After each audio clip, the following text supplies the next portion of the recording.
काल रोजी श्रीरामपूर शहर हद्दीमध्ये यातील आरोपी नामे नाझीम अनवर पठाण वार्ड नंबर 2 वय वर्ष 25, त्याचप्रमाणे मोहम्मद जाफर खुदबख्श पटेल हे देखील वार्ड नंबर 2 हे दोघेही आरोपी गावठी कट्टा त्याचप्रमाणे कारतुसासह असल्याची गोपनीय माहिती पोलिसांना मिळाली होती। त्यानुसार श्रीरामपूर शहरातील जर्मन हॉस्पिटल परिसरामध्ये काल सायंकाळच्या टायमिंगला या दोघेही आरोपींना ताब्यात घेण्यात आले। त्यांच्याकडे झडती घेतली असता त्यांच्याकडे एक देशी बनावटीचं गावठी कट्टा किंवा पिस्टल, त्याचप्रमाणे जे काही कारतूस आहेत ते कारतूस किंवा 2 जिवंत कारतूस, त्याचप्रमाणे एक धारदार चॉपर मिळून आलेला आहे।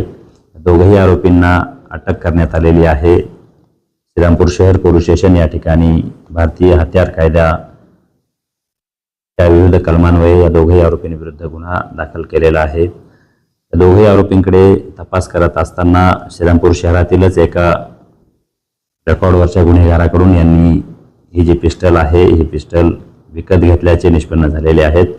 त्याही आरोपीला त्याचे नाव शाहरुख पटेल, संजय नगर वार्ड नंबर 1 असे आहेत। त्यालाही या गुन्ह्यामध्ये आपण सहआरोपी केलेले आहे आणि गुन्ह्याचा पुढील तपास श्रीरामपूर शहर पोलीस निरीक्षक यांच्या निर्देशानुसार, यांच्या सूचनेखाली किंवा यांच्या मार्गदर्शनाखाली श्रीरामपूर शहर येथील PSI हंडाळ करत आहेत। यामध्ये हे जे पिस्टल आहेत हे नेमके कशासाठी आणले, कुठून आणले, या सर्व बाबींवर बारकाईने तपास करण्यात येत आहे।